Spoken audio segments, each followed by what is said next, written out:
Seri 10 Bukek Xiansu. Jodoh Raja Wali. Cerita, Ho Ping Hu. Audiobook, novel silat. Bab 33. Hei, siapakah engkau perempuan galak ini? Qian Bu menghardik karena selain merasa terkejut menyaksikan gerakan wanita ini yang jelas menguasai ilmu-ilmu Sin Hokoan pula, dan juga pandang mata Qian Bu awas sekali. Dia terkejut bukan main ketika melihat bahwa sinar emas yang menyerangnya itu adalah seekor ular yang kulitnya seperti emas berkilauan. Cepat dia mengelak dan rantingnya menyambar ke depan untuk memukul ular itu. Wutut. Siut. Qian Bu tertegun. Ular itu dapat mengelak dan sabetannya luput. Padahal, sabetan rantingnya tadi belum tentu dapat dielakkan oleh seorang ahli silat umum saja. Dan kini, seperti dapat terbang saja, tubuh ular itu menggeliat dan ternyata dia sudah membalik dan menyerang lagi ke arah muka Qian Bu. Seru pemuda itu dan ketika ular itu lewat di dekat mukanya yang dia condongkan ke belakang untuk mengelak, dia mencium bau harum yang amis. Ular itu berbisa dan berbahaya sekali. Akan tetapi kini wanita tadi sudah menyambut kembali ularnya yang seperti burung bisa terbang itu, lalu kakinya meloncat dan dalam sekelebatan saja wanita itu telah lenyap dari tempat itu. Qian Bu merasa penasaran, juga dia cepat mempergunakan gerakan Sin Choan In, tubuhnya berkelebat dan lenyap dari situ, tahu-tahu sudah jauh sekali dan dia mengejar dengan ilmu Zhou Sang Hui Teng ke arah timur. Xiang In memandang bengong. Dia hanya melihat dua orang itu berkelebat dan lenyap, kemudian di timur dia hanya melihat dua titik putih seperti bintang jatuh, lalu lenyap.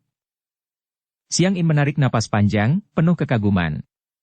Dia tadi dapat melihat wajah wanita itu dengan jelas, akan tetapi dia tidak pernah dapat melihat wajah siluman kecil.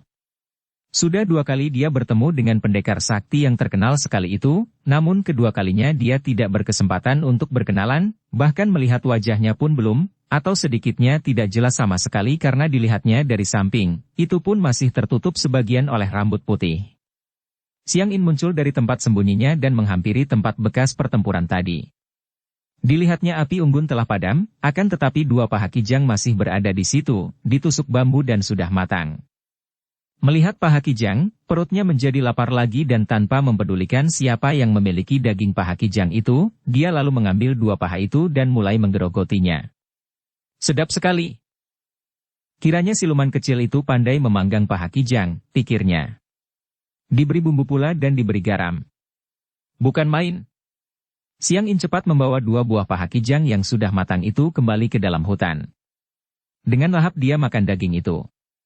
Sudah habis sepotong, dia mulai dengan yang kedua, akan tetapi kini kelahapannya berkurang. Daging paha itu besar dan menghabiskan sepotong pun sudah kenyang. Akhirnya dia tidak mampu menghabiskan paha kedua dan melemparkannya ke samping. Perutnya kenyang dan tenaga pulih. Akan tetapi rasa kenyang itu menimbulkan kantuk sehingga tak lama kemudian Xiang In sudah tertidur pulas di bawah pohon. Sementara itu, Qian Bu yang melakukan pengejaran, menjadi penasaran bukan main.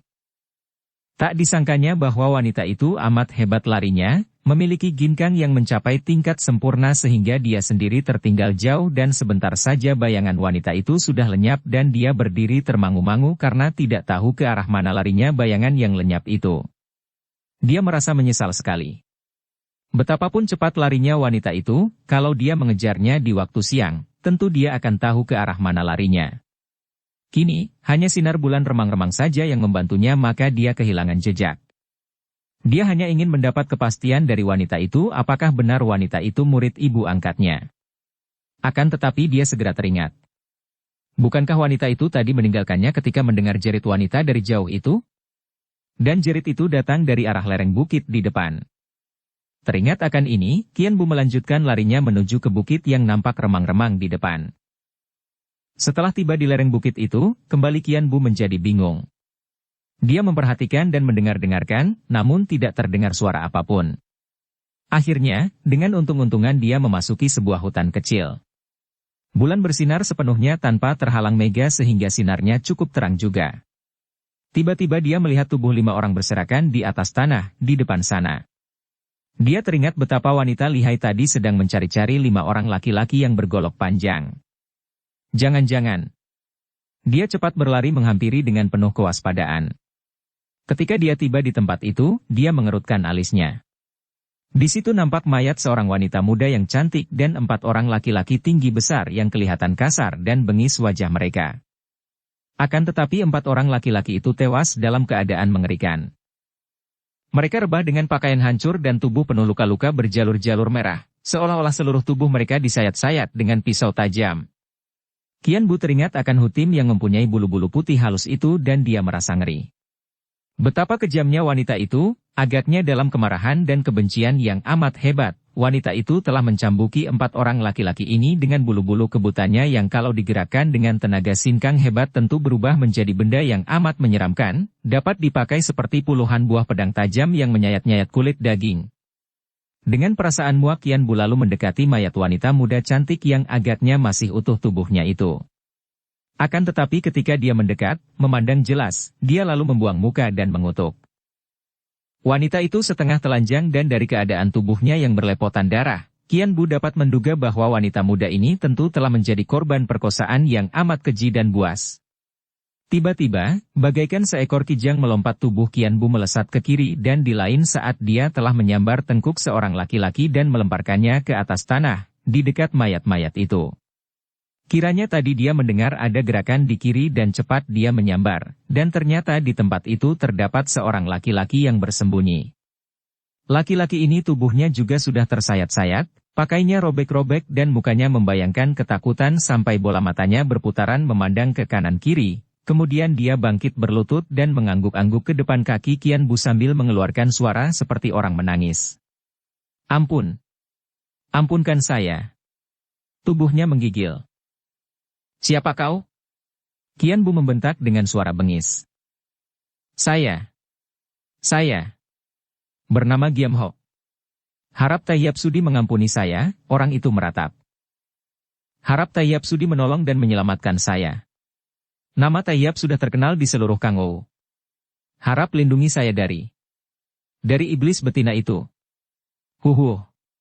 Qian Bu mengerutkan alisnya. Orang ini telah mengenalnya sebagai siluman kecil. Memang namanya banyak dikenal di kalangan dunia hitam. Dan dia melihat wajah orang ini mirip dengan wajah 4 orang laki-laki yang sudah tewas di situ. Maka teringatlah dia akan 5 orang saudara Shigiam yang terkenal di wilayah selatan. Apakah engkau dan 4 orang ini adalah Ngogiam Loong dari selatan yang tersohor itu? Orang itu mengangguk-angguk. Lalu dia memandang ke arah mayat 4 orang saudaranya itu dan menangis mengguguk. Qian Bu meraba dagunya dan mengerutkan alisnya. Dia sudah mendengar akan nama Ngogiam Loong, 5 dewa maut, ini. Bukan tergolong manusia-manusia yang baik, bahkan seringkali mengandalkan kekerasan, memaksakan kehendak sendiri dan berlaku sewenang-wenang. Maka dia pun tertarik sekali. Siapakah pembunuh 4 di antara mereka? Wanita cantik itukah? Dan mengapa? Siapa yang melakukan pembunuhan terhadap 4 orang saudaramu? Tiba-tiba dia bertanya, suaranya bengis penuh wibawa sehingga orang yang sudah habis nyalinya karena takut terhadap orang yang membunuh saudara-saudaranya itu dan kini makin jerih setelah mengenal siluman kecil, menjadi makin ketakutan dan menggigil seluruh tubuhnya. Yang membunuh adalah dia. Bu Engkui. Qian Bu mengerutkan alisnya. Dia belum pernah mendengar nama julukan Bu Engkui, setan tanpa bayangan, itu. Akan tetapi julukan itu memang tepat bagi wanita yang memiliki gerakan sedemikian gesitnya itu. Dia seorang wanita?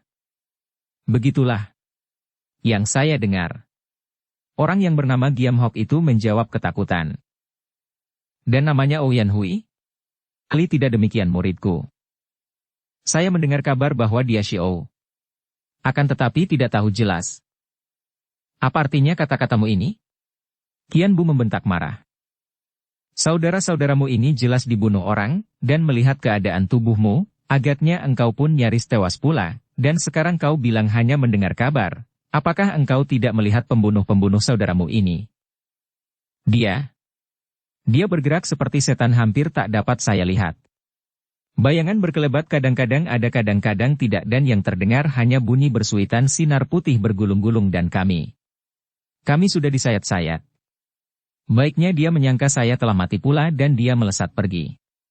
Saya masih hidup dan cepat bersembunyi sampai Tai Hiap datang tadi. Dan bagaimana kau dapat menduga bahwa dia itu yang berjuluk Bu Engkui dan Xiao?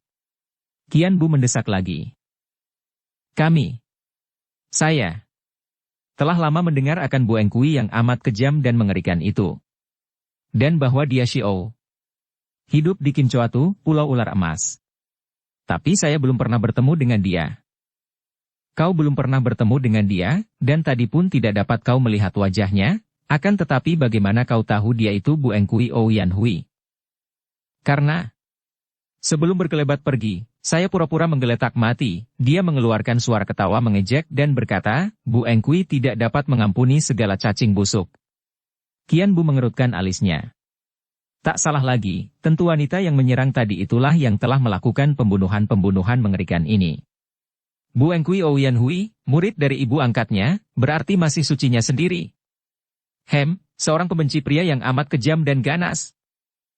Mengapa kalian berlima diserangnya? Hayo katakan, mengapa? Kami tidak melakukan kesalahan, kami tidak pernah bermusuhan dengan dia, entah mengapa, dia datang-datang menyerang dengan ganas, seperti setan yang tidak kelihatan, kami tidak diberi kesempatan untuk bicara. Jangan membohong. Atau aku akan menyempurnakan perbuatannya atas dirimu yang masih belum selesai itu? Hayo katakan, siapa mayat wanita muda itu? Dia. Hayo katakan, siapa dia dan bagaimana dia mati? Qian Bu menghardik. Dia adalah tawanan kami. Jahanam-jahanam busuk kalian ini. Dan kalian telah memperkosanya sampai mati, ya? Orang itu mengangkat muka dan memandang kepada wajah yang tampan namun menyeramkan karena dikurung rambut putih itu, terutama sekali sepasang mata yang seperti mata naga itu amat menakutkan hatinya. Dia mendengar bahwa siluman kecil adalah seorang pendekar sakti yang suka mengampuni orang, bahkan banyak orang golongan hitam yang tunduk kepadanya. Mendengar nama julukan, siluman, itu, tentu pendekar sakti ini juga seorang dari golongan hitam, maka Giam Hok dengan terus terang mengakui, karena menganggap bahwa hal itu tentu tidak aneh bagi pendengaran seorang tokoh kaum sesat seperti siluman kecil. Kami berlima memang sedang bersenang-senang dengan tawanan kami, sudah menjadi hak kami untuk menikmati gadis yang menjadi tawanan kami ketika dia datang dan Aug. Tubuh Giam Hok terpental dan bergulingan sampai beberapa meter jauhnya.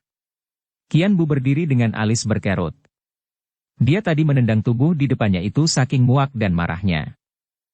Jahanam busuk kau, katanya dan cepat dia menghampiri mayat gadis itu, memodongnya dan membawanya pergi dari tempat itu, tidak mempedulikannya lagi Giam Hok yang mengaduh-aduh dan berkelojotan. Tendangan itu bukan dimaksudkan untuk membunuh dan orang ini tidak mati, akan tetapi karena dia telah terluka berat oleh sayatan kebutan Bu Engkui, kini ditambah dengan tendangan Qian Bu, tentu saja dia menjadi 3/4 mati. Setelah mengubur jenazah itu dengan sederhana di dalam hutan, Qian Bu lalu kembali ke tempat tadi untuk mencari paha kijang yang telah dipanggangnya. Akan tetapi, betapapun dia mencari, 2 paha kijang itu telah lenyap. Dia menjadi heran sekali, juga penasaran dan bersungut-sungut. Perutnya lapar sekali dan paha-paha kijang tadi kelihatan amat enak. Apakah digondol binatang hutan? Agaknya tidak mungkin, karena binatang liar tentu tidak doyan makanan daging yang sudah dipanggang itu. Dia lalu memasuki hutan dengan maksud mencari kijang lain atau kelinci. Tak lama kemudian, dia sudah berdiri memandangi gadis cantik yang tidur berbantalkan buntalan pakaian. Bukan hanya gadis cantik yang tidur nyenyak itu yang menarik perhatiannya, melainkan sepotong paha kijang yang tinggal separuh dan yang berada di atas rumput. Sialan! Qian Bu menggeleng-geleng kepalanya. Cuaca yang terlalu gelap membuat dia tidak mengenal wajah gadis yang tidur nyenyak itu, maka dia pun lalu membalikkan tubuhnya dan meninggalkan tempat itu dengan cepat tanpa mengeluarkan suara sehingga tidak mengganggu Siang In yang masih tidur nyenyak. Sambil berjalan, dia teringat kepada gadis setengah telanjang yang telah mati karena diperkosa dan yang tadi mayatnya telah dia kubur. Dia teringat akan pakaian dalam gadis itu yang koyak-koyak dan kini teringatlah dia bahwa gadis itu bukanlah bangsa Han. Setidaknya bukan pakaian gadis Han lah yang dipakainya itu. Timbul keinginan tahunya. Dari manakah 5 orang itu memperoleh gadis asing yang diperkosanya dan tewas tadi? Cepat dia kembali ke bukit yang ditinggalkan. Fajar telah menyingsing dan cuaca telah mulai terang ketika dia tiba di tempat tadi. Dilihatnya Giam Hok sedang mengubur jenazah 4 orang saudaranya dengan susah payah dan sambil menangis. Diam-diam Qian Bu merasa kasihan juga. Betapapun jahatnya, orang ini telah menerima hukuman yang amat berat. Bayangkan saja. Tadinya dia berlima dengan saudaranya, terkenal di dunia Kang Ou sebagai 5 dewa maut dari selatan, dan kini dalam waktu semalam saja, 4 orang saudaranya telah tewas semua dalam keadaan mengerikan, dia sendiri pun luka-luka dan kini dia mengubur jenazah 4 orang saudaranya itu sambil menangis sedih. Setelah Giam Hock selesai menguruk lubang kuburan 4 orang saudaranya, Qian Bu muncul. Melihat Qian Bu, Giam Hock cepat bangkit berdiri dan kini timbul keberaniannya. Dia bertolak pinggang dan berkata, "Siluman kecil adalah nama yang bergema di seluruh dunia Kang Ou sebagai seorang pendekar sakti yang suka memberi kesempatan kepada para anggota golongan hitam. Akan tetapi kalau sekarang telah berubah dan hendak membunuh aku, marilah, jangan kepalang. Memang aku pun tidak mempunyai harapan lagi, lebih baik menyusul saudara-saudaraku." Qian Bu menarik napas panjang, lalu melangkah dekat. Jantung Giam Hock sudah berdebar keras. Dia maklum akan kelihayan iblis berambut putih ini, maka biarpun dia menantang maut, tidak urung jantungnya berdebar tegang.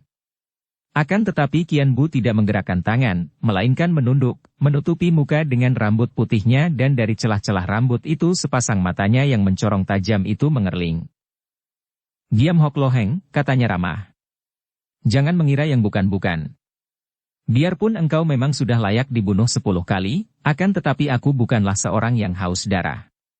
Kalau begitu, mengapa Tayyap datang lagi menemui saya?" Sikap Giam Hock berubah. Ucapan seorang seperti pendekar ini tentu saja dapat dipercaya, maka timbul lagi harapannya untuk hidup. "Aku datang hanya untuk bertanya kepadamu asal-usul wanita yang tewas tadi.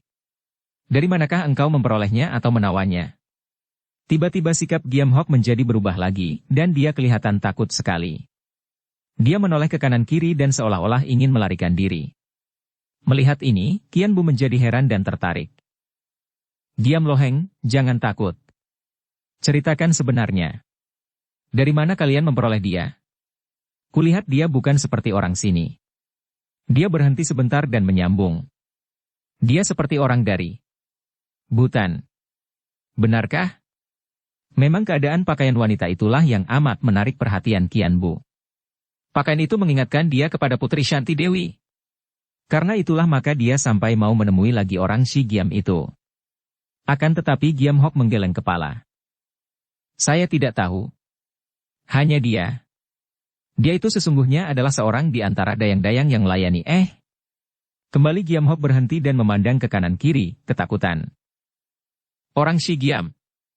Qian Bu membentak tak sabar lagi. "Selagi ada aku di sini, yang engkau takuti siapa lagikah?" Giam Hock menjadi makin gugup, akan tetapi setelah menelan ludah beberapa kali, dia dapat berkata dengan muka pucat. Dia adalah seorang di antara dayang-dayang yang melayani Pangeran Baruhendra, atau Pangeran Leong Bianchu dari Nepal. Qian Bu terkejut. Dia pernah bertemu dengan Koksu dari Nepal, kakek botak yang amat lihai itu, dan kini dia mendengar tentang Pangeran Nepal yang dayangnya tadi ditawan dan diperkosa sampai mati oleh 5 orang iblis Shi Giam itu.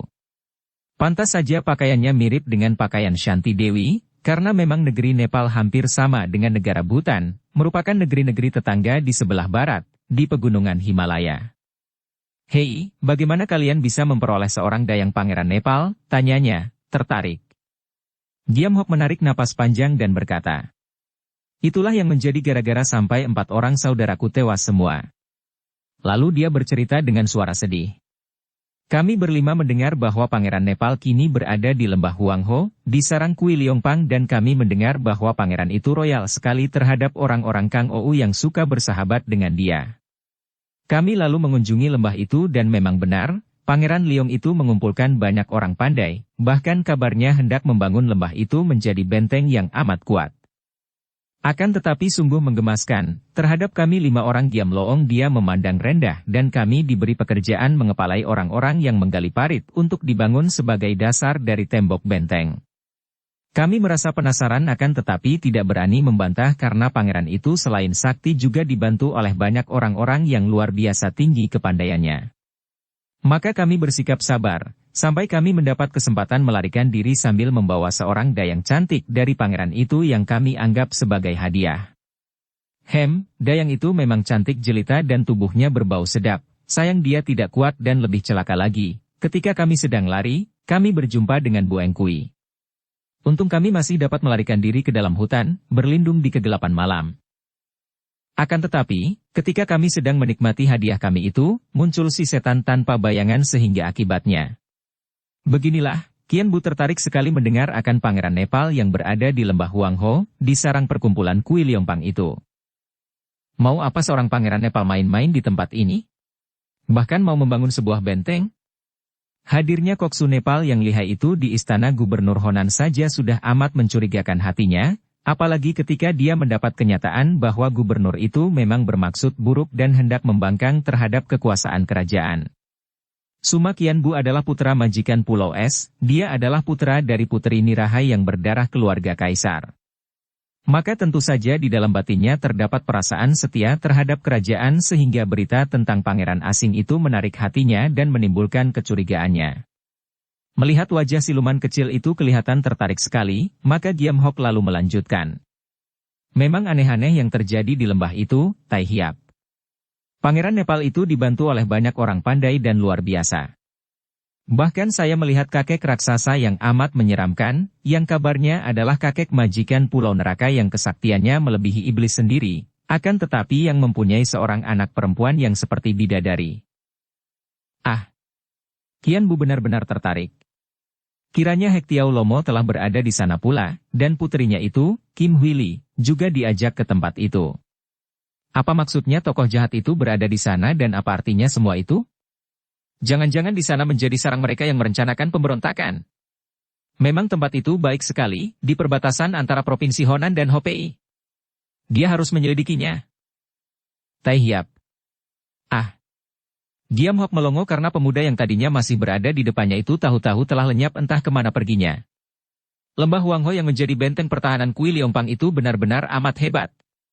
Jenderal Cao Liang benar-benar telah memenuhi janjinya terhadap Pangeran Liong. Sebagai seorang gagah perkasa, Jenderal Cao memenuhi janjinya, membuatkan sebuah benteng yang kokoh kuat dan yang tidak akan mudah diserbu oleh musuh.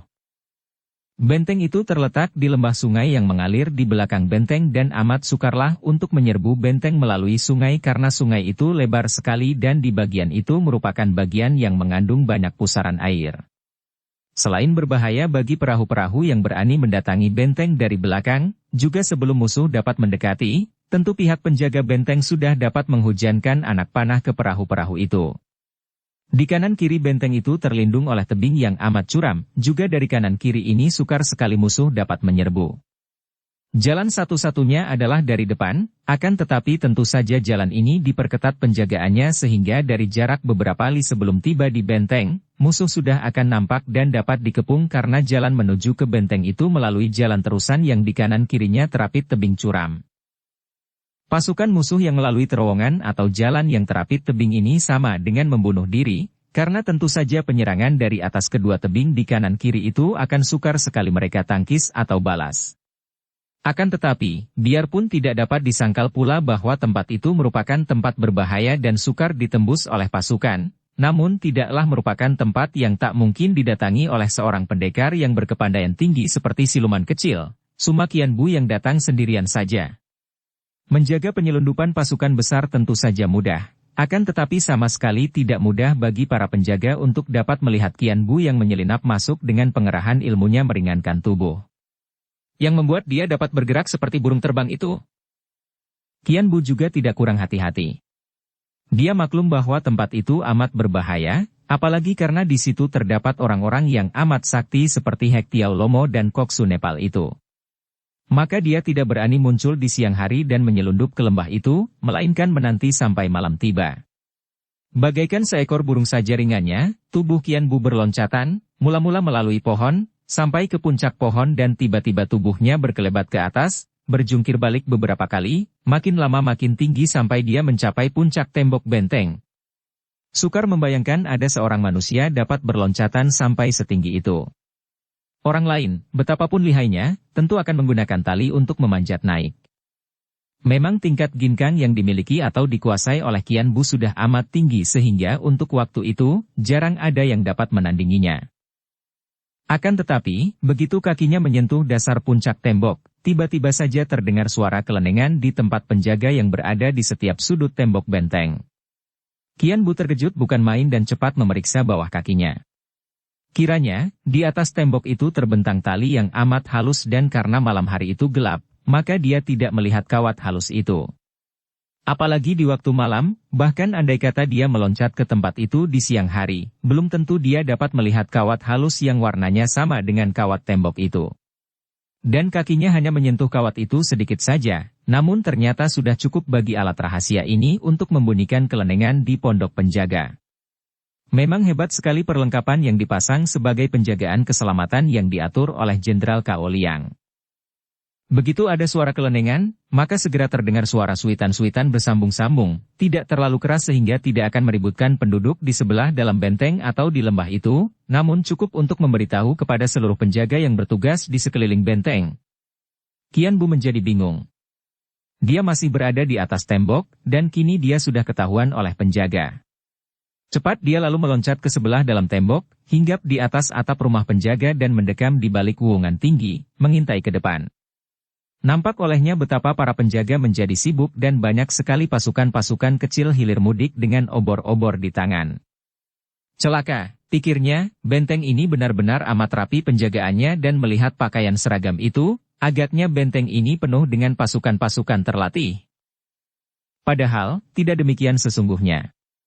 Orang-orang yang membentuk pasukan-pasukan kecil dengan pakaian seragam itu hanyalah anak buah Kui Liongpang yang mulai terdidik sebagai pasukan-pasukan penjaga. Belum ada rencana Gubernur Honan untuk menempatkan barisan yang dikuasainya ke dalam benteng yang menjadi tempat tinggal Liong Bianchu, pangeran dari Nepal itu. Dari tempat sembunyinya, Qian Bu melihat berkelebatnya bayangan orang-orang. Dia makin terkejut. Ternyata banyak sekali orang pandai di dalam benteng ini. Ketika dia melihat Hek Tiao Lomo berlompatan dari genteng ke genteng bangunan lain untuk ikut mencari penyelundup, dia diam saja dan tetap bersembunyi di tempat gelap.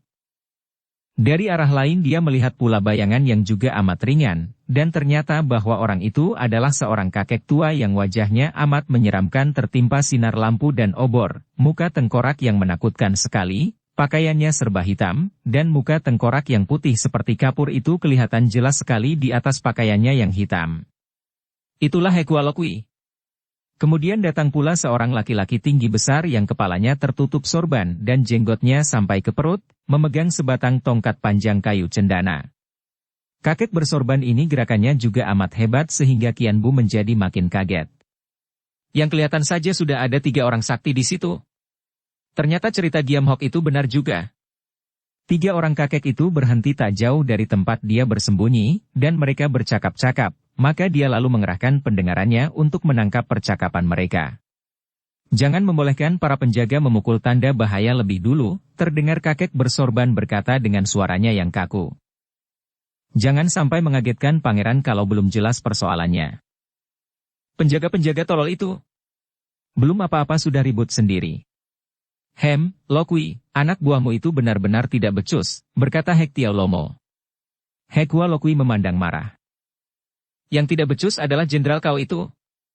Alat rahasianya yang menimbulkan geger. Jangan-jangan hanya seekor kucing saja yang melanggarnya sehingga kelenengan berbunyi. Jangan lancang mengatakan anak buahku yang tidak becus, Lomo. Bahkan anak buahku memperlihatkan kesigapan sehingga ada tanda sedikit saja mereka sudah siap. Ataukah panik karena ketakutan? Hek Tiao Lomo mengejek. Kau berani menghina anak buahku? Hekua Lokui menghardik dengan alis berkerut.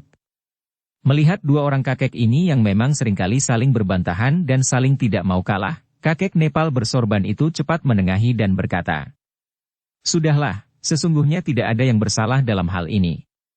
Andai kata benar hanya kucing yang melanggar, maka hal itu membuktikan bahwa hasil pekerjaan Jenderal Cao memang hebat sehingga tempat ini tidak mungkin didatangi musuh tanpa ketahuan.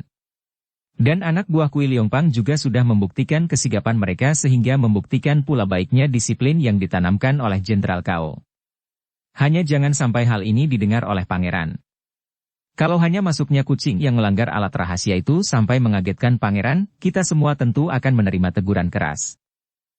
Kucing atau tikus yang melanggarnya, kita tidak boleh lengah. Andai kata ada orang pandai masuk, dia tentu hanya mempunyai tujuan untuk coba-coba melarikan tawanan, kata Hekhua Lokui. Ah, sekali ini kau benar, setan tua. Sebaiknya kita membagi tugas. Aku mengawasi anakku, engkau mengawasi putri dan biar Gitananda ini yang memperkuat penjagaan keluarga kau di sana, kata Hek Tiao Lomo. Kakek bersorban itu yang bukan lain adalah kakek Gitananda pembantu Koksu Nepal, mengangguk dan 3 orang itu lalu melayang, turun dalam 3 jurusan. Kian Bu termenung dan termangu-mangu. Kiranya di tempat ini terdapat tawanan-tawanan dan di antaranya adalah keluarga Jenderal Kao. Akan tetapi, menurut percakapan tadi, benteng ini adalah buatan Jenderal Kao, juga tali kawat halus berupa alat rahasia tanda bahaya yang terlanggar kakinya tadi. Apa artinya ini semua? Namun, dia segera melupakan semua itu karena perhatiannya sepenuhnya tertarik oleh ucapan Hek Tiao Lomo yang menyebut-nyebut tentang putri dan menyuruh Hekhua Lokui untuk mengawasi sang putri. Siapakah itu? Jantungnya berdebar tegang. Apakah yang dimaksudkan itu adalah Putri Shanti Dewi? Besar kemungkinannya demikian, pikirnya. Menurut Cheng Cheng, Shanti Dewi telah meninggalkan Butan dan kini diculik dan dilarikan orang. Bukan tidak aneh kalau Shanti Dewi berada di sini, menjadi tawanan orang-orang Nepal. Setelah berpikir demikian, dia lalu dengan hati-hati berlari menuju ke arah larinya Hekhua Lokui untuk menyelidiki dan kalau memang benar Shanti Dewi yang menjadi tawanan di tempat ini, dia akan mengerahkan seluruh kekuatannya untuk menolong putri itu keluar dari benteng ini. Akan tetapi, Kian Bu menjadi bingung karena dia sudah kehilangan bayangan Hekhua Lokui dan dia mendekam di atas wuungan sebuah bangunan terbesar karena dia mengira bahwa agaknya kakek itu tadi lenyap di tempat ini dan agaknya sudah meloncat turun. Dia bersembunyi di balik wuungan dan melihat bahwa kini para pasukan sudah mulai tenang, agaknya mereka itu pun menganggap bahwa yang melanggar tanda bahaya tadi hanyalah seekor kucing saja. Akan tetapi jauh di bawah, dia melihat bayangan seorang tinggi besar yang dengan suara lantang berkata kepada para pasukan. Malam ini tidak ada istirahat. Semua harus berjaga secara bergiliran sampai pagi. Baik kucing maupun apa saja yang melanggar alat tanda bahaya, kita harus tetap berjaga. Kian Bu terkejut ketika dia mengenal suara itu. Jenderal Cao Liang. Hampir dia tidak dapat menahan suaranya untuk memanggilnya. Akan tetapi dia cepat sadar, sungguh pun dia hampir tidak percaya. Jenderal Cao kini memimpin pasukan menjaga benteng itu? Dan Jenderal Cao ini sekarang menjadi pembantu atau kaki tangan seorang pangeran asing yang agaknya bersekutu dengan Gubernur Honan yang akan memberontak? Sungguh tak masuk di akal dan sukar sekali untuk dapat dipercaya. Padahal nama Jenderal Cao telah terkenal sebagai seorang pahlawan yang amat setia kepada kerajaan. Akan tetapi dia segera teringat akan ucapan Hek Tiao Lomo tadi yang menyinggung adanya keluarga Cao yang harus dijaga. Jelas bahwa keluarga Cao Liang yang dikabarkan lenyap diculik orang itu ternyata diculik oleh kaki tangan Pangeran Nepal dan berada di sini menjadi tawanan. Mengertilah dia, sungguh pun pengertian itu juga menimbulkan keheranan di dalam hatinya. Tentu keluarga jenderal itu ditawan dan dijadikan sandera untuk memaksa sang jenderal menuruti permintaan musuh agar jenderal itu suka membangun benteng dan mengatur penjagaan benteng itu. Yang mengherankan hatinya adalah mengapa jenderal itu suka melakukan perbuatan yang sifatnya mengkhianati negara ini hanya demi menyelamatkan keluarganya. Diam-diam Kian Bu merasa khawatir sekali, kalau keluarga jenderal itu menjadi tawanan, dan juga Shanti Dewi seperti yang diduganya, maka tidak akan mudahlah untuk menyelamatkan mereka dan meloloskan mereka dari tempat ini. Harus diakuinya bahwa benteng ini amat kuat. Dia yang sudah memiliki ginkang istimewa saja masih mengalami kesukaran dan dapat diketahui kehadirannya. Mereka yang biarpun berkepandaian tinggi, kalau tidak memiliki ginkang istimewa, kiranya akan sukar memasuki benteng ini. Dan di dalam benteng masih terdapat begitu banyak orang pandai. Sekarang pun dia tahu bahwa dia tidak bisa mempergunakan kekerasan, karena mana mungkin dia akan berhasil kalau harus menghadapi pengeroyokan begitu banyak orang pandai yang masih dibantu oleh pasukan pula. Aku harus menolong Shanti Dewi, pikirnya dengan hati bulat. Apapun yang terjadi, aku harus menyelamatkan dia. Jantungnya berdebar kalau dia teringat kepada putri itu. Bayangan wajah yang cantik jelita dan lembut itu membangkitkan semangatnya dan Kian Bu lalu cepat bergerak menyelidiki bangunan besar di mana Hekhua Lokui tadi menghilang. Dia memandang ke bawah. Sunyi di pekarangan belakang gedung itu, maka dia lalu melayang turun dengan maksud untuk menyelidiki tempat itu dari bawah. Dengan gerakan yang amat cepat dan ringan, kedua kakinya sudah hinggap di atas tanah tanpa mengeluarkan suara sedikit pun. Akan tetapi, tiba-tiba terdengar bentakan yang amat mengejutkan hatinya. "Hei, berhenti! Siapa di situ?" Bukan main kagetnya hati Qian Bu mendengar bentakan ini. Tadi tidak kelihatan ada seorang pun manusia di bawah ini, mengapa begitu kakinya menyentuh tanah lalu ada orang yang menegurnya. Bayangan orang itu muncul dari balik sebuah pintu maka dia menduga bahwa tentu tempat itu ada alat rahasianya lagi. Akan tetapi, dia cepat mempergunakan kepandaiannya, tubuhnya sudah mencelat lagi ke atas dengan kecepatan kilat. Dia mendekam di atas genteng, mendengar langkah kaki beberapa orang di bawah dan terdengar suara orang mengomel. "Aban, siapa yang kau tegur tadi? Tidak ada bayangan seorang pun di sini." "Ah, jelas kulihat tadi bayangannya. Kenapa dia bisa lenyap lagi?" Qian Bu cepat berloncatan di atas genteng menuju ke samping gedung itu untuk turun dari bagian lain. Akan tetapi tiba-tiba terdengar bentakan nyaring. "Maling hina, menyerahlah!" Dan sebuah lengan yang panjang besar, dengan tangan berbentuk cakar, dan kuku-kukunya yang panjang keluar bau amis dan gerakan tangan itu mengandung sambaran angin besar, telah meluncur hendak mencengkeram pundaknya dari belakang. Qian Bu maklum bahwa tangan itu adalah tangan orang yang memiliki ilmu tinggi, dan juga kuku-kuku tangan itu mengandung racun berbahaya, maka dia mempergunakan kelincahannya, melesat ke belakang dan menyerong ke kanan sehingga cengkeraman itu luput. Dia tidak mau melayani dan terus lari ke depan. Raksasa yang menyerangnya itu bukan lain adalah Hek Hua Lokui. Ketika tadi dia mendengar teguran penjaga di belakang gedung, dia tahu bahwa ada orang di sekitar tempat itu, maka diam-diam dia lalu meloncat naik ke atas genteng dan ketika melihat berkelebatnya bayangan orang dia langsung saja menerkam. Akan tetapi, Hek Hua Lokui terkejut bukan main. Terkamannya itu dapat dielakkan sedemikian mudahnya oleh maling itu? Dan kini maling itu dapat berlari sedemikian cepatnya. "Hendak lari kemana kau?" bentaknya dan dia pun mengejar dengan cepat. Qian Bu cepat melarikan diri dan meloncat ke atas genteng rumah lain. Gerakannya memang cepat bukan main sehingga sebentar saja Hek Hua Lokui telah kehilangan jejaknya. Akan tetapi, baru saja kakinya menginjak wuungan sebuah bangunan lain, tiba-tiba terdengar suara berkeliling di dalam bangunan itu, disusul bentakan kasar yang parau dan keras sekali. "Anjing dari mana berani mengantar nyawa? Hahaha." Dan dari sebuah jendela, melayang keluar sesosok bayangan orang tinggi besar yang langsung naik ke atas genteng. Begitu melihat bayangan ini, Qian Bu mengenalnya. Orang itu bukan lain adalah Hek Tiao Lomo, musuh lamanya. Qian Bu hendak lari lagi, akan tetapi tiba-tiba ada sinar meluncur ke arah lambungnya. Cepat dia mengelak dan melihat bahwa sinar itu adalah sebatang tombak tulang ikan, senjata ampuh dari kakek raksasa itu, dia mengelak sambil menendang dengan ujung kakinya yang mengenai batang tombak. Tombak itu terpental, akan tetapi tidak sampai terlepas dari tangan kakek raksasa itu. Namun, terpentalnya tombak itu cukup bagi Qian Bu untuk menjejaknya kakinya dan tubuhnya sudah melesat dengan cepat sekali dari situ. Dukung channel Novel Silat dengan subscribe, follow, like, komen dan share. Hahaha, kau hendak lari? Tak mungkin. Hek Tiao Lomo mengejar sambil tertawa suara ketawa untuk menutupi rasa penasaran dan kagetnya karena maling itu ternyata mampu mengelak dari senjatanya yang ampuh, bahkan tendangan kaki orang itu hampir saja membuat tombaknya terlepas dari pegangannya. Tentu saja Qian Bu tidak merasa jerih menghadapi dua orang kakek sakti itu, akan tetapi kedatangannya bukan untuk bertanding dengan mereka, melainkan untuk membebaskan Shanti Dewi. Kalau dia melayani mereka, tentu akan muncul yang lain dan akan sukarlah baginya untuk dapat menyelamatkan Shanti Dewi yang belum diketahuinya berada di mana itu, bahkan belum diketahuinya dengan pasti apakah benar Putri Butan itu berada di tempat itu sebagai tawanan. Maka dia cepat berlari dan ketika dia melihat bayangan Hek Hua Lokui mendatangi dari depan sedangkan Hek Tiao Lomo mengejar dari belakang, dia lalu melarikan diri ke kanan.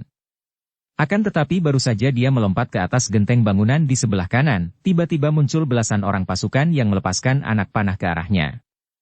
Kiranya tempat itu telah dijaga dengan barisan panah dan terpaksa dia lalu mempergunakan ginkangnya untuk mengelak ke sana-sini sambil menggerakkan kedua tangan menyampok anak panah yang tak dapat dielakkannya.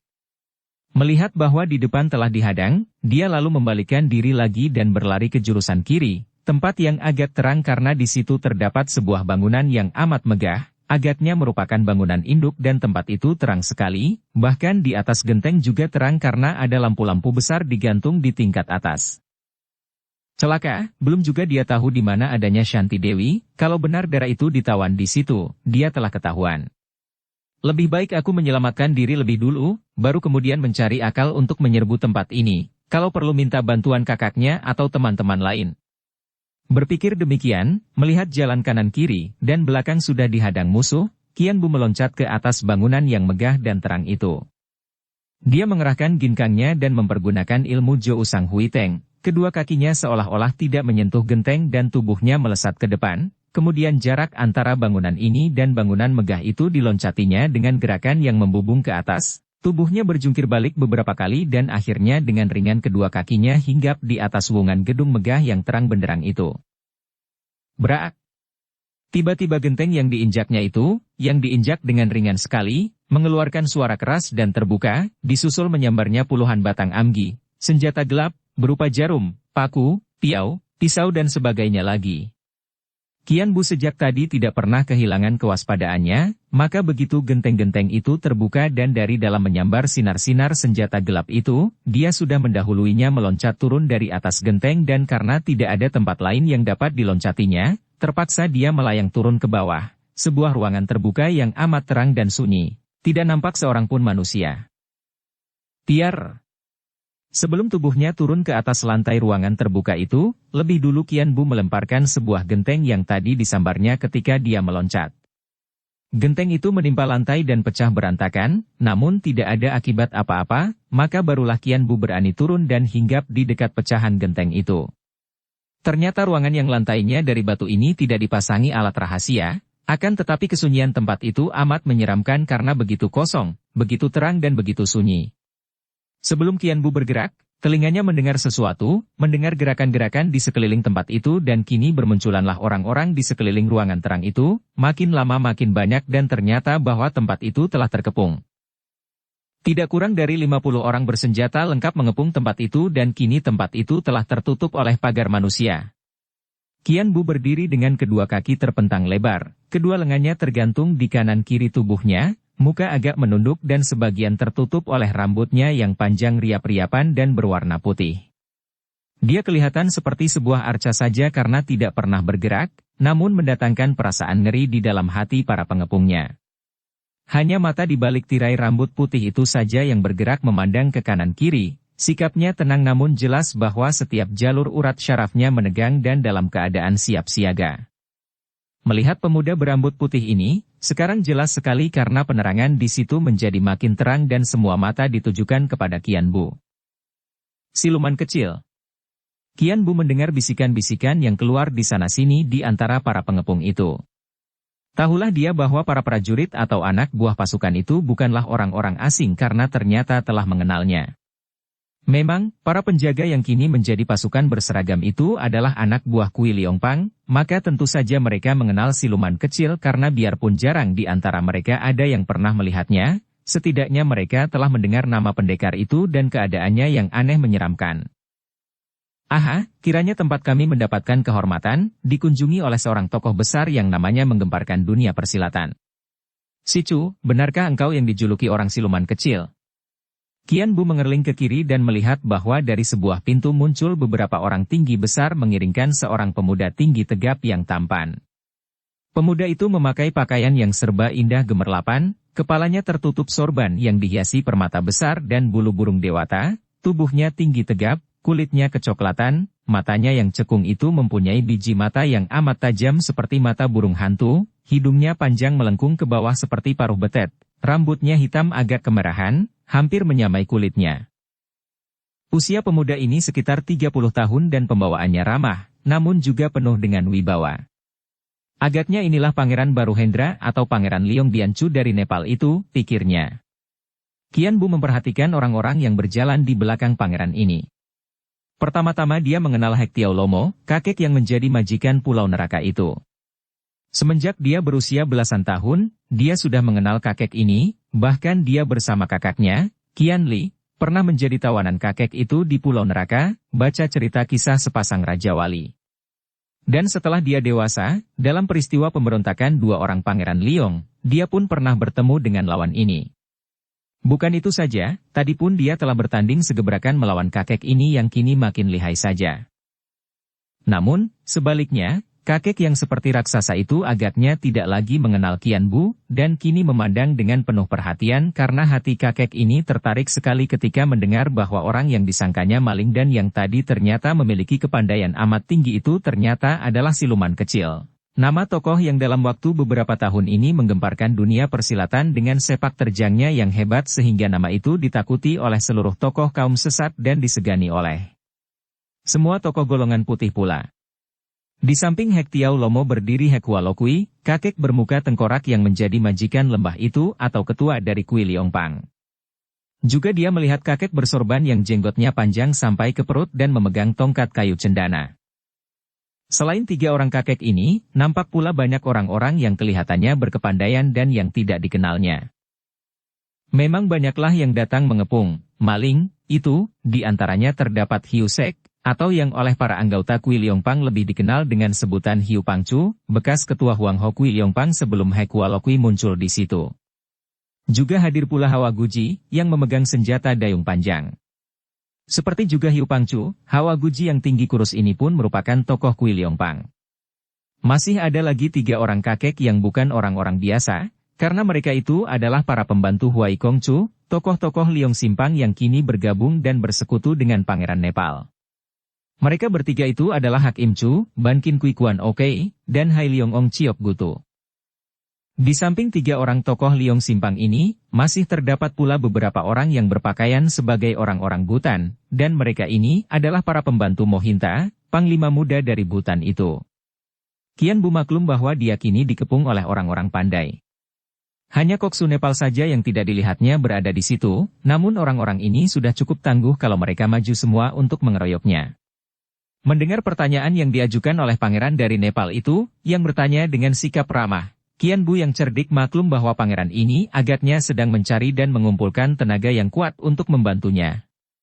Dia teringat akan sikap dua orang pangeran Liong yang dulu memberontak. Dua orang pangeran tua itu pun selalu berusaha mengumpulkan orang-orang Kang Ou untuk membantu mereka dalam usaha pemberontakan mereka.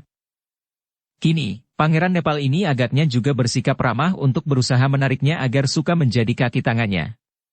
Akan tetapi perhatiannya sebagian ditujukan ke arah sekelilingnya, untuk mencari kemungkinan meloloskan diri andai kata terpaksa harus menggunakan kekerasan. Hatinya merasa tidak enak sekali ketika dia melihat tubuh Jenderal Cao Liang yang tinggi besar itu berdiri di sudut, memimpin pasukan itu dan sikapnya gagah dan tidak peduli, seolah-olah tidak mengenalnya. Dengan menggerakkan jari-jari kakinya, tanpa mengangkat kaki, Qian Bu telah memutar tubuhnya menghadapi pangeran itu.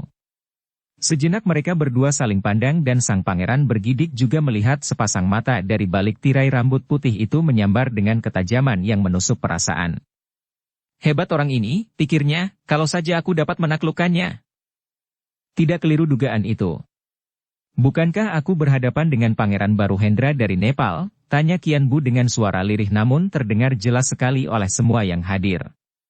Semua orang terkejut dan pangeran itu juga tercengang, akan tetapi dia tersenyum lebar dan wajahnya kehilangan kebengisannya kalau tersenyum. Memang dia cukup tampan, bahkan amat tampan bagi ukuran orang Nepal yang menyukai hidung melengkung. Hahaha, sungguh si Chu amat mengagumkan. Dugaan si Chu benar sekali, akan tetapi aku lebih dikenal di sini sebagai Pangeran Liong Bianchu. Tentu si Chu dapat menduga bahwa ayahku adalah mendiang Pangeran Liong Kai Ong, ibuku seorang putri Nepal. Hahaha, sungguh girang sekali kami dapat berkenalan dengan si Chu dan merasa terhormat bahwa tempat kami ini mendapat kunjungan dari si Chu. Kami harap saja si Chu datang sebagai sahabat, karena memang sudah lama kami telah mendengar nama besar si Chu, hanya tidak tahu bagaimana kami dapat menghubungi si Chu. Silakan, si Chu, marilah kita bicara di dalam sebagai sahabat-sahabat. Jelaslah bagi Qian Bu. Memang sudah diduganya demikian. Suruh dia membantu seorang anak pemberontak, seorang pangeran asing yang tak salah lagi tentu mempunyai niat yang tidak baik terhadap pemerintah? Tidak sudi. Dia bukan seorang pengkhianat, bukan pula seorang pemberontak.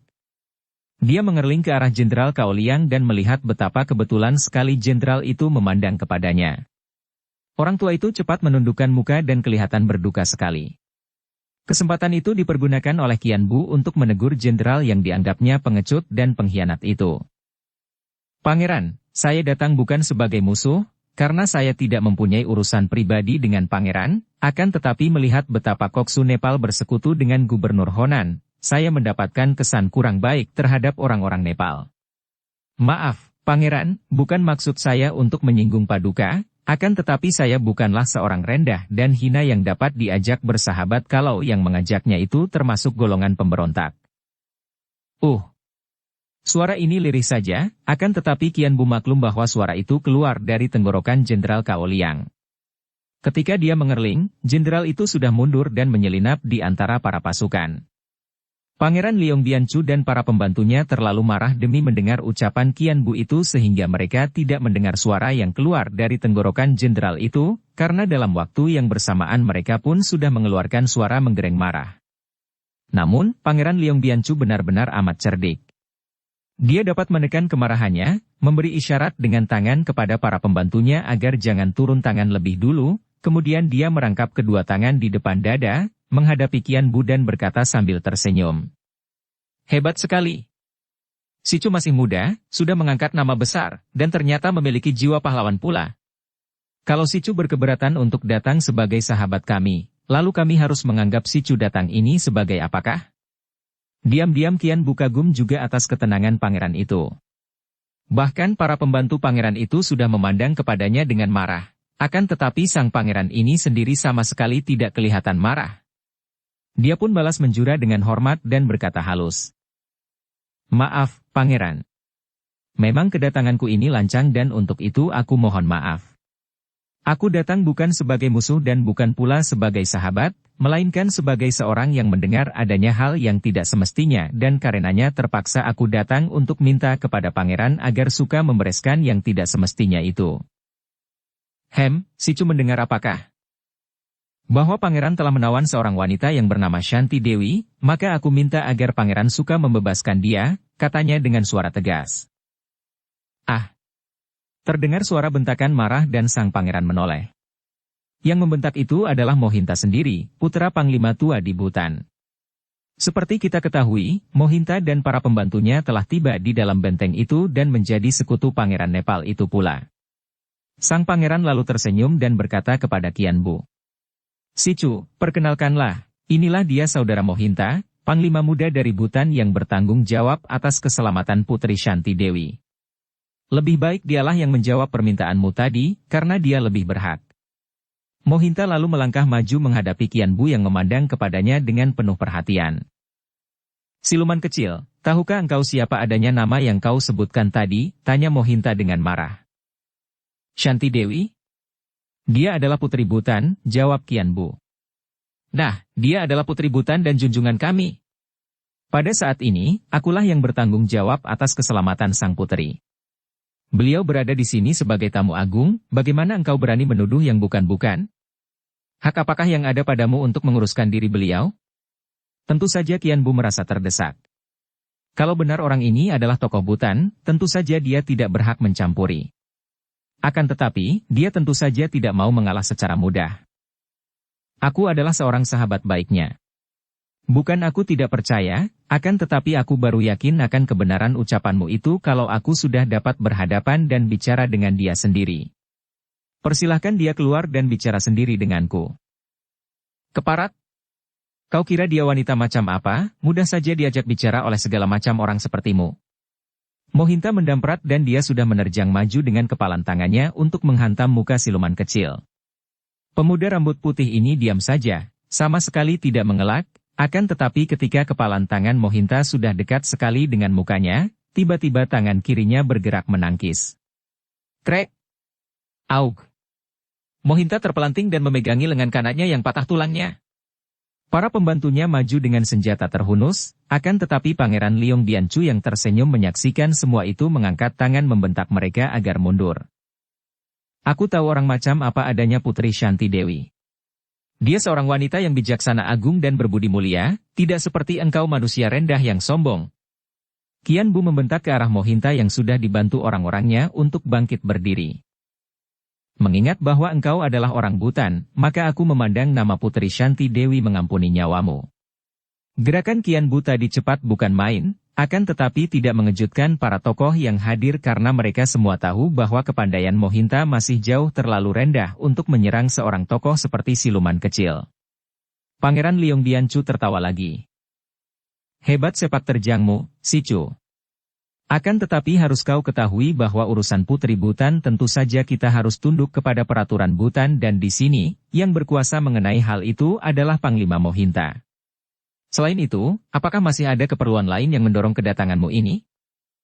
Selain menuntut agar Shanti Dewi dibebaskan, juga aku menuntut agar keluarga kau yang ditawan di sini, dibebaskan semua. Kembali semua orang terkejut. Alangkah beraninya pemuda ini. Akan tetapi sang pangeran tersenyum saja, lalu berkata tidak acuh. Engkau menduga yang bukan-bukan, si Chu. Putri Shanti Dewi dari Butan merupakan tamu agung kami yang dikawal oleh Panglima Mohinta sendiri, sedangkan keluarga kau juga merupakan keluarga yang menjadi tamu kami, bahkan minta perlindungan kami dari pengejaran pasukan istana yang memusuhi mereka. Aku tidak percaya. Biar aku menemui mereka dan bertanya sendiri. Sikapmu terlalu keras dan engkau terlalu tidak mempercaya orang, si Chu. Persoalan keluarga kau sepenuhnya menjadi tanggung jawab Kau Go Answe, maka biarlah dia saja yang menghadapimu dan menjawabmu. Begitu mendengar ucapan sang pangeran, jenderal Kau yang tadinya menyelinap di antara para pasukan, kini melangkah maju 2 tindak dan berkata, suaranya lantang akan tetapi matanya memandang kosong, tidak menatap wajah Kian Bu. Siluman kecil. Harap kau jangan mencampuri urusan kami sekeluarga kau. Setelah berkata demikian, dia mundur lagi dan berdiri di antara para prajurit dengan muka menunduk, kelihatan berduka sekali. Kian Bu merasa heran bukan main. Timbul keraguan apakah benar orang tua itu adalah jenderal gagah perkasa yang pernah dikenalnya itu? Ataukah hanya orang yang mirip mukanya? Sikapnya demikian aneh dan jelas bahwa orang itu bertindak bukan atas kemauan sendiri, melainkan terpaksa atau tertekan. Benar-benar hatinya merasa tidak puas sekali. Akan tetapi apa yang dapat dilakukan? Betapapun juga, dia harus membenarkan bahwa Putri Butan tidak bisa dijumpa kepada seorang laki-laki asing, dan dalam hal itu tentu saja Panglima Butan yang mengawalnya mempunyai hak penuh untuk menolak permintaannya. Mengenai keluarga kau, kalau Jenderal Cao Liang sendiri sudah mengatakan demikian, dia dapat berbuat apakah? Dia merasa ragu-ragu, bingung, memandang ke kanan-kiri seperti hendak menanyakan pendapat orang lain, kemudian dia mengangkat kedua bahunya dan berkata, kalau begitu, kehadiranku tidak dibutuhkan orang lagi. Biarlah aku pergi saja. Dia melangkah pergi, akan tetapi tiba-tiba Pangeran Liong Bianchu melangkah maju dan memberi hormat dengan kedua tangan dirangkap di depan dada. Bersambung ke bab 34. Dukung kami dengan subscribe, follow, like, komen dan share.